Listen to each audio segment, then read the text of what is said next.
What is up, guys? So after coming back from LA, I try to catch up on all my movie releases that I've missed for that week, and one of them being Wicked. I also reviewed Gladiator 2, which I've actually dropped down to, I think, a 92 out of 100. Kind of thinking it over. I don't think it's a 10 out of 10. It's definitely a 9, though. Definitely high on the list of the year. I got the chance to see Wicked today, this morning. I dressed up as Elphaba, and my girlfriend dressed up as Glinda. Really fun. I wanted to give my quick thoughts on it. Let's jump into it. I'm going to try to keep this spoiler free for right now until we get to towards where I say spoiler territory. I'm not going to give you any spoilers for what the actual Wicked show is. Now, I've never seen the Wicked musical, but I saw TikToks, I saw YouTube videos, which I kind of wish I kind of didn't. Now, this whole Wicked situation, I didn't realize this was a part 1, part 2. I remember it being a part 1, part 2 when they first announced Wicked. But then they changed it just to Wicked, so I thought they kind of merged the two movies together.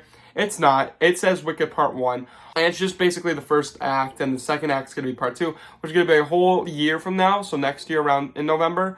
Pretty much like a Avengers Endgame Infinity War situation. I saw this with my girlfriend and one of our friends from show choir, because of course I wasn't in show choir, I was a crew member in show choir, mainly to go to Disney World, obviously, if you remember those times.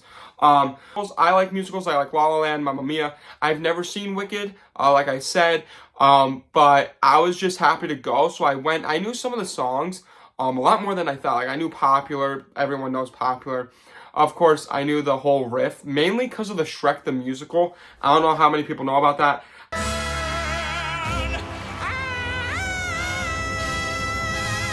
I knew that riff from there. I thought that Elphaba was quoting Lord Farquaad. Didn't know it was the other way around. My bad. And didn't know Elsa was the original Wicked Witch of the West, Elphaba. And didn't know that the girl from Deck the Halls was Glinda. Again, no clue.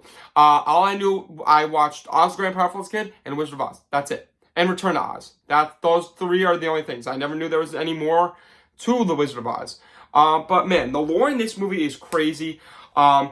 Just from start to finish, this movie's a little lengthy. It's a little long, but man, it's great. I wish visually, it's not the brightest movie, colorful movie.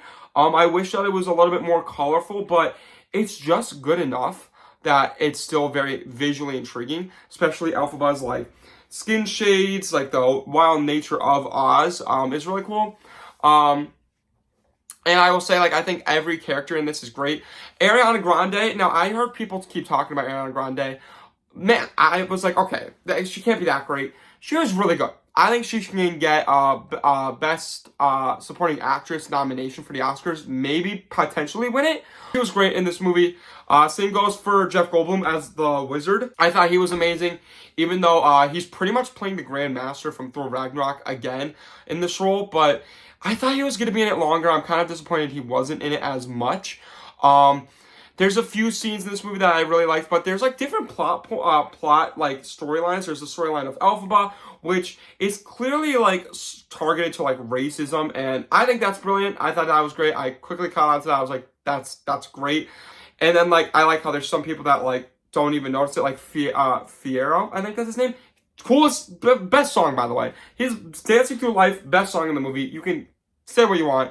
Greatest song in the movie.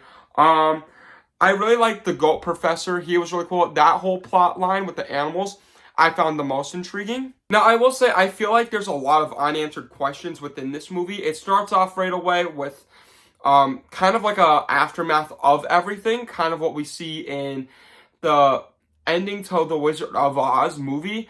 And this is kind of pretty much just before Dorothy gets to Oz type of situation, which I find really cool, but there's still a lot of unanswered questions, which I'm assuming, I hope are going to get answered in part 2.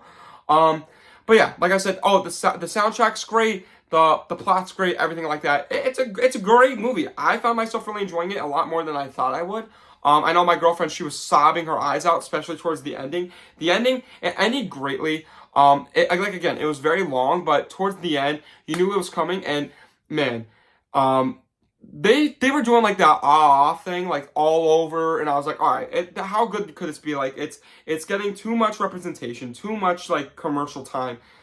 Nah, when they hit that screen, it was, you felt that the IMAX energy of that vocal note, like screech, just I felt that in my soul. Like it was insane when she started singing, and like especially towards the end, and it kind of like starts to end there, around that point, which is kind of obvious, but like it's a great ending. No post credit, of course, but like man, and it says to be continued. I just can't wait for the second one. Now getting into spoiler territory, of course. I really liked how, like, of course, like, Linda and Elphaba weren't friends. They were kind of like enemies.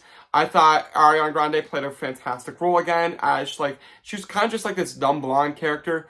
And then, of course, they, like, turn into, like, not enemies. Like, they turn into, like, best friends. But then Elphaba, like, wants to, like, help the animals of Oz. And by doing so, though, she portrays the wizard. And apparently, like, the wizard was Elphaba's father. Because if you saw, Elphaba's mom was kind of like a mistress type of woman. And drank this green elixir that turned Elphaba green. And is the wizard's daughter, I believe. I'm not quite sure, but she's the only one that could read the transcript to the spells, which turns all the monkeys into like the flying monkeys, which that looks terrifying. So I'm very excited to see, because I found out, of course, that like Fiyera's gonna turn into a scarecrow, stuff like that from the Wicked musical. But Bach is going to turn into the Tin Man. I'm very excited to see how those transformations are going to go. Are they going to be as terrifying? Who knows? For plot, visual, and acting, I'm going to give these all a 9 out of 10. I think they were all great. Definitely plot could have been a little shorter for me. I feel like they could have chucked off like maybe 20 minutes just for me. But obviously, big diehard fans of the Wicked movie or musical are going to love this. Visually, again, I think it could have added a little bit more color to it to be perfect. But I think visually it was great. And then acting, I think Ariana Grande stole the show for me. Of course, Elphaba, I'm so sorry, I forgot her name. I know it. I'm sorry, I can't think of it. But she was great. Great voice, most beautiful voice. I think she has a better voice than Ariana Grande. That's just my opinion. But yeah, great. Soundtrack is obviously a 10 out of 10. It's a great soundtrack. Dancing Through Life is my favorite song. And then for enjoyment, intro, and ending. Enjoyment intro, I'm giving a 9 out of 10, and then that ending is a 10 out of 10. Enjoyment, again, just a little lengthy. And all the complaints I had about, you know, plot, visual, stuff like that. It was a great movie, though. Intro, it started off a little weird, and I was questioning a little bit. But, I mean, there obviously was, like, a few references that we saw that I was like, that's really cool. I really like to see that, and I can't wait to see those references being made more in the second one. But the ending, perfect, brilliant. I loved it, and I kind of teared up a little bit. So overall, I'm going to give this movie a 94 out of 100, the highest 9 out of 10 that I can give it without being a 10 out of 10 movie, because I don't think this is a 10 out of 10 movie, but I think it's a great movie. So I do have this now over Gladiator 2. Originally I had Gladiator 2, I think, at a 96, but I since lowered it. I do think this movie is a little bit better than Gladiator 2 and Trap and all the other movies of 2024, except for Challengers. Challengers will always be my number 1 of the year, I think. Who knows, though, Nosferatu's coming out, and as of right now, this is number 2. I know I said that about Gladiator 2, but now that's number 3. So with all that being said, thanks so much for watching today's video. If you like this video, make sure you like it. If you really like it, make sure you subscribe. And if you want to see future reviews like this, make sure you let me know what movies you want me to review in the comments below. And yeah, make sure you ring that bell for future videos. These are out. Peace.